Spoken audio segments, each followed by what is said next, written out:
The moment I saw the bright red HOA notice taped to my front door, I knew this wasn't about holiday decor. It was about control, ego, and a woman who had no idea whose property she was standing on. The paper flapped in the cold wind like a warning flag, screaming violation notice in bold letters. I hadn't even taken my coat off yet when I read the reason. Ugly and offensive holiday. Decorations damaging community. Aesthetics. Ugly. That single word lit a fire in my chest. My yard wasn't offensive, it was joyful. Colorful lights wrapped the fence. An oversized inflatable Santa waved proudly. And a hand-painted sign read, "Holidays are for everyone." I peeled the notice off and laughed because I already knew who sent it. Everyone did. HOA Karen, the self-appointed guardian of perfection. The woman who patrolled the neighborhood like a sheriff, clipboard in hand, hunting for trash cans left out 5 minutes too long.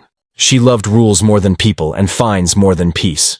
And now she had come for me. Not 10 minutes later, her SUV stopped right in front of my house. She stepped out wearing that tight smile, the one that meant she was enjoying this. "You'll need to remove all of this immediately," she said, pointing at my decorations like they were a crime scene.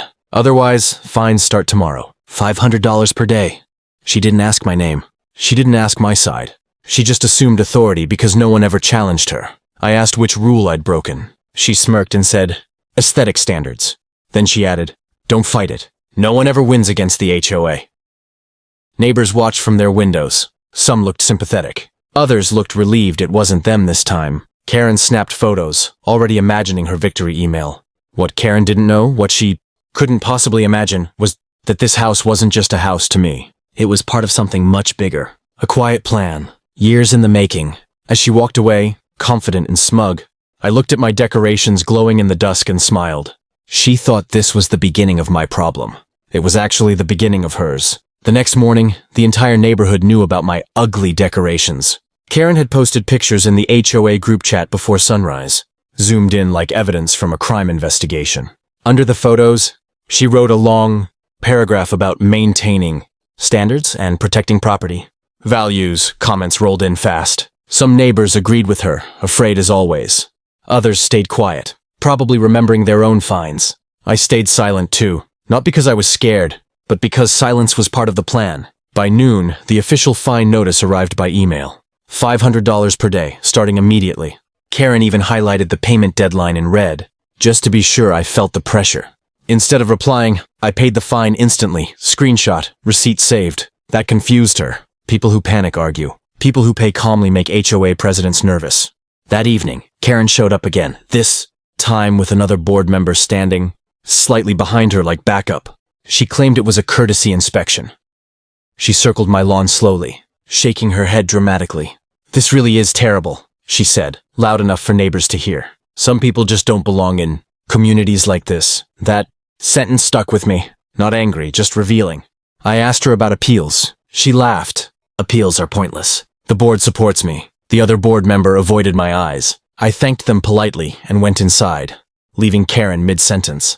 That annoyed her more than any argument could have. That night, I opened a locked cabinet I hadn't touched in years. Inside were documents my uncle had left me, property deeds, HOA bylaws, voting structures, legal filings. My uncle had been patient, strategic. He bought houses quietly whenever owners wanted out.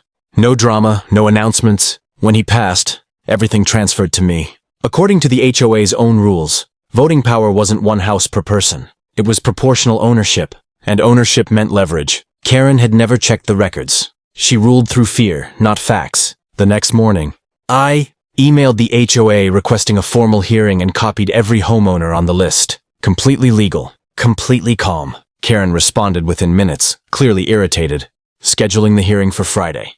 Her signature read HOA President. That title wouldn't age well. Whispers started by afternoon. Someone had Googled my name. Someone else noticed how many properties shared the same mailing address. Karen responded by posting another warning about challenging authority. She still thought she was in control. Friday was coming, and so was the truth. Friday night arrived, and for the first time in years, the HOA meeting room was full. Every folding chair was taken, and people stood along the walls pretending they weren't deeply invested. Karen sat at the front table with her gavel, posture stiff, confidence forced. She opened the meeting by talking about decorum and respect for HOA authority, glancing at me more than once. When my case was called, she wasted no time repeating the charge. ugly holiday decor, daily fines, non-compliance. I stood up calmly and thanked the board for allowing the hearing. Karen rolled her eyes before I could finish. "This is not complicated," she said. "The rules are clear." I nodded and replied that I agreed. The rules were very clear. Then I asked if I could submit documentation before discussion continued. She hesitated but waved her hand impatiently. "Fine. Make it quick." I handed a thick folder to the secretary. The first document was a property deed, then another, and another. The secretary's expression changed with every page. The room grew quieter. Karen leaned forward, annoyed. "What does this have to do with decorations?" she snapped. I explained slowly and clearly that I owned 12 properties within the HOA boundaries. Each purchase had been properly registered, each vote legally assigned. According to the HOA bylaws, the same ones Karen loved to quote, ownership translated directly into voting power. By my count, I controlled just under 50% of the HOA's total votes. Karen laughed sharply. "That's impossible," she said. "I would know." The secretary cleared her throat and confirmed the numbers. The vice president shifted uncomfortably. Murmurs spread across the room like electricity. I then cited a clause stating that any owner controlling more than 25% of voting power could call an immediate special vote. Karen slammed the gavel, declaring a recess. No one moved. The authority she'd relied on suddenly meant nothing without support.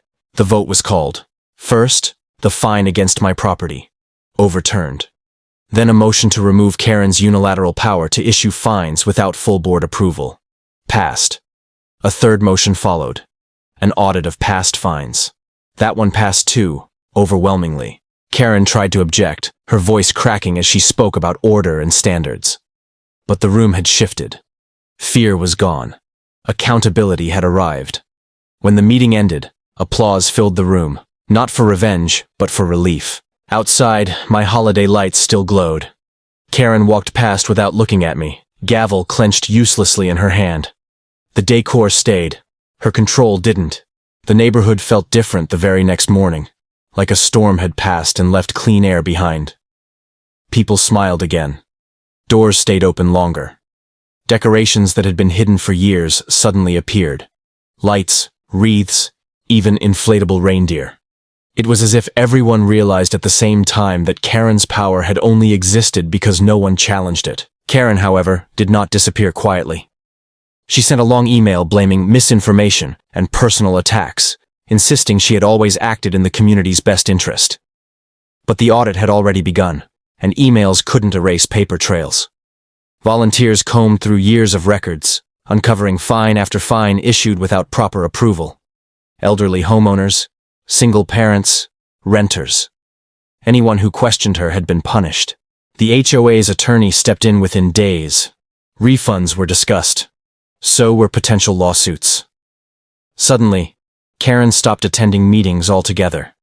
When she did show up, she sat in the back, silent, arms crossed, no gavel in sight. The board voted to suspend her authority pending the investigation. She refused to resign, claiming persecution, but refusal didn't stop the process. One evening, there was a knock at my door. It was Karen. No clipboard, no confident smile. Just tension and anger barely held together. She accused me of setting her up, of embarrassing her in front of the entire neighborhood.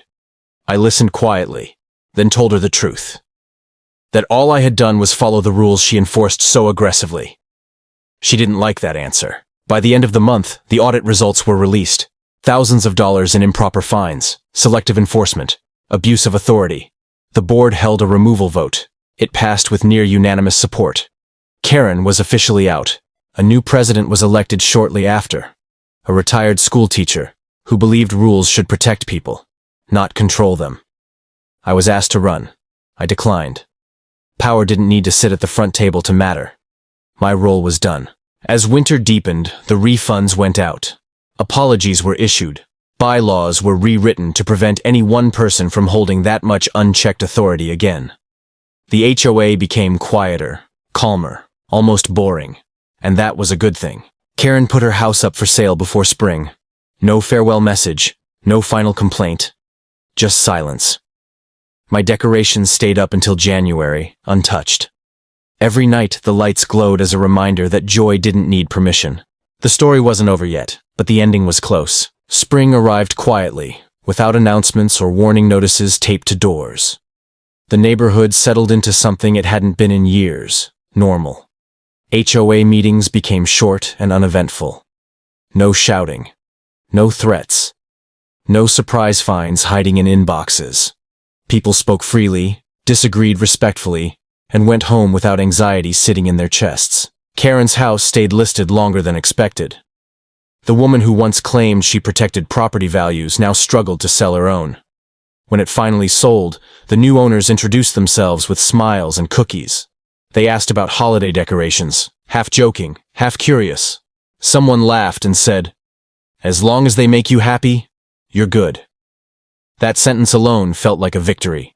I never told most neighbors how much of the area I actually owned. I didn't need to. Influence isn't about reminding people what you control. It's about making sure control is never abused again. I quietly sold a few properties back to families who wanted to stay long-term, keeping just enough ownership to prevent future power grabs. Safeguards work best when they're invisible. By December, the decorations returned stronger than ever. Lights stretched across fences. Lawns glowed.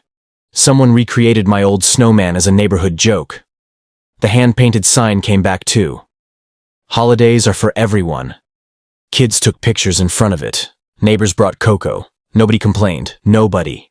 One night, as I adjusted a strand of lights, I thought about how easily things could have gone differently. If I'd argued. If I'd lost my temper. If I'd reacted instead of prepared.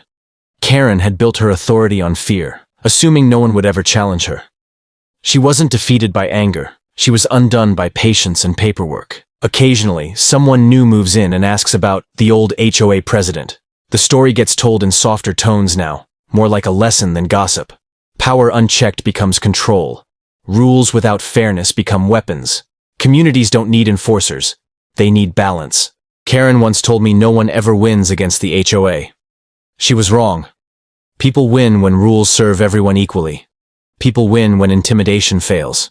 People win when joy doesn't need approval. My decorations are still a little ugly, still mismatched, still loud.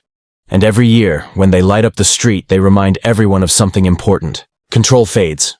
Ownership matters. And karma has a very festive sense of timing. If you felt the heat of this story, hit like, because real victories start when we stand together.